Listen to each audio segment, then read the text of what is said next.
আসসালামু আলাইকুম ৰহমতুল্লাহি ওবাৰকাতুহ। আল্লাহ তাআলা লাখ লাখ এহসান ও কৰম।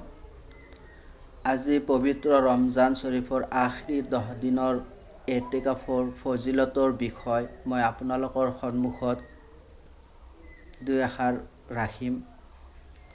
আল্লাহ তাবাৰক তাআলাই পবিত্ৰ ৰমজান মাহৰ তিনিটা আছৰা কৰিছে আৰু প্ৰথম আছৰা আল্লাহ তাবাৰক তাআলাই ৰহমতৰ 10 দিন আৰু দ্বিতীয় আছৰা আপোনাৰ মাগফিৰাতৰ আৰু তৃতীয় আছৰা জাহান্নামৰ জুইৰ পৰা নাজাত। আৰু আল্লাহ তাবাৰক তাআলা আখৰি 10 দিনৰ ভিতৰত এতেকাফ ৰাখিছে আৰু এতেকাফৰ তাৰিফ হৈছে আল্লাহৰ অস্তে অকলশৰীয়াকৈ আল্লাহক ৰাজি খুশি কৰাৰ কাৰণে এতেকাফত বহা। যিজন ব্যক্তিয়ে এতেকাফত বহে দুনিয়াৰ আবু আসবাবৰ পৰা দূৰত থাকি একমাত্ৰ আল্লাহ তাবাৰক তাআলাক ৰাজি আৰু খুশি কৰাৰ কাৰণে এতেকাফত বহে। আৰু এতেকাফত বহাৰ ফজিলত মান এতেকাফা আশৰান ফি ৰমাজান কানা কাহাজ্জাতাইনি ওয়া উমৰাতাইনি। যিজন ব্যক্তিয়ে এতেকাফৰ আখৰি 10 দিনত এতেকাফত বহে তেওঁৰ কাৰণে দুটা হজ আৰু দুটা উমৰাহ আল্লাহ তাবাৰক তাআলাই দান কৰে।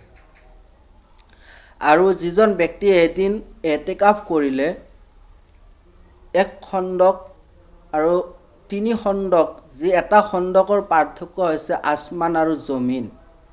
তে এজন ব্যক্তিয়ে এতেকাফ আদায় কৰিলে এদিনৰ তেওঁক জাহান্নামৰ জুইৰ পৰা আসমান আৰু জমিনলৈকে যিমান দূৰত্ব আছে এনেকুৱা ধৰণৰ দূৰত্ব 3টা খণ্ডক আল্লাহ তাবাৰক তাআলাই সেই এতেকাফকাৰীক দান কৰিব। আৰু আল্লাহ তাবাৰক তাআলাই আমালোকক এতেকাফত একচু অকলশৰীয়া হৈ আল্লাহ তাবাৰক তাআলাক ৰাজি আৰু খুশি কৰাৰ কাৰণে আৰু এই এতেকাফ হুজুৰ সাল্লাল্লাহু আলাইহি ওয়াসাল্লামৰ জীৱনত গোটেই বছৰ কৰিছে। তাৰে ভিতৰত এবছৰ আল্লাহৰ নবী এবাৰ মুন্তাকিল কৰিছিল, এবাৰ তেওঁৰ পৰাই এতেকাফ ফুট হৈ গৈছিল আৰু সেই বছৰ নেক্সট বছৰ আল্লাহৰ নবীয়ে একেলেথেৰিয়ে 20 দিনৰ এতেকাফ কৰিছিল। আৰু এতেকাফত বহিয়ে আল্লাহৰ নবীয়ে হুজুৰ সাল্লাল্লাহু আলাইহি ওয়াসাল্লাম জিব্ৰাইল আলাইহিস সালামৰ লগত আউৱাল তো আখিৰ কোৰআন শৰীফ এবাৰ নহয় দুবাৰকৈ তেলাওয়াত কৰি শুনাইছে। আৰু জিব্ৰাইল আলাইহিস সালামে আল্লাহৰ নবীক একে ধৰণে আউৱাল তো আখিৰ তেলাওয়াত কৰি শুনাইছে। আৰু এতেকাফৰ মাসলা হৈছে এতেকাফত বালিগ আকল বা বালিগ বুলি কোনো কথা নাই, তাত আকল থাকিব লাগিব। নাবালিগ বাচ্চাও এতেকাফত বহিব পাৰে, চাহে পুৰুষ হলে মছজিদত, মহিলা হলে ঘৰত। মহিলা যিখিনি ঠাইত ঘৰত নমাজ পঢ়াৰ কাৰণে মুকৰ্ৰৰ কৰি লৈছিল, নিৰ্দিষ্ট কৰি লৈছিল, সেই ঠাইখিনিতে এতেকাফৰ উপযোগী কৰি এতেকাফৰ নিয়াত কৰি এতেকাফত বহাৰ কাৰণে ইৰাদা কৰিব পাৰে।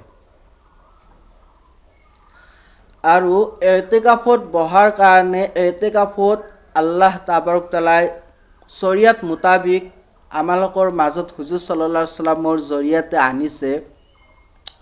আৰু এতেকাফৰ ভিতৰত এতেকাফৰ নিয়াত কৰি আৰু এতেকাফত বহাৰ ঠিক সময় হৈছে ইফতাৰৰ আগমুহূৰ্তত মাগৰিব সূৰ্য ডুব যোৱাৰ আগে আগে এতেকাফত সোমোৱা।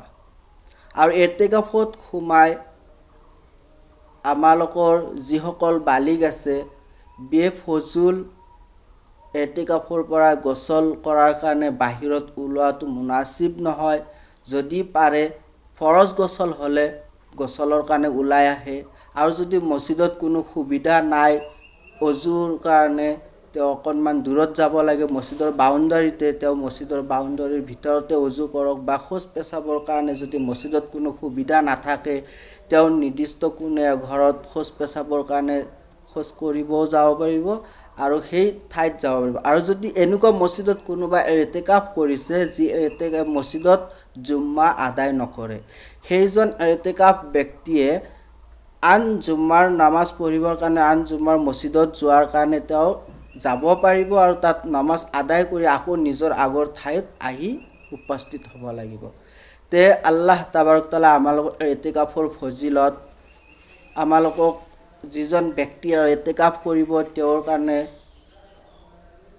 দুটা ফৰজ হজ আৰু দুটা উমৰা হজৰ সওয়াব লিখিব আৰু লগতে এটা ইতিকাফ আদায় কৰিলে আল্লাহ তাআলা 3 খণ্ডক তেওঁৰ পৰা জাহান্নামৰ জুইৰ হাৰাম কৰি দিয়ে আৰু লগতে ইতিকাফত থাকি আমালোকক সবে কদৰ হাসিল কৰাৰ এটা তৌফিক দান কৰিছে যিটো সবে কদৰ ৰাতি হাজাৰ মাহতকৈ উত্তম বুলি আল্লাহ তাআলাই নবীৰ জৰিয়তে আমাৰ মাজত জনাইছে আৰু আল্লাহ তাআলা আমালোকক ইতিকাফৰ ভিতৰত নৱাফিল নামাজ কোৰআন শৰীফ তেলাওয়াত কৰাৰ কাৰণে বেছি আমি দুনিয়াৰ কামৰ পৰা ফাৰিগ হৈ একসু হৈ অকলশৰীয়া হৈ মছজিদৰ ভিতৰত ইতিকাফৰ নিয়াত লৈ আমি নফল ইবাদত কৰোঁ কোৰআন শৰীফ তেলাওয়াত কৰোঁ আৰু লগতে ইতিকাফৰ তিনিটা কিসিম আছে যেনে ওয়াজিব সুন্নাত মুআক্কাদা আলাল কাফিয়া আৰু হৈছে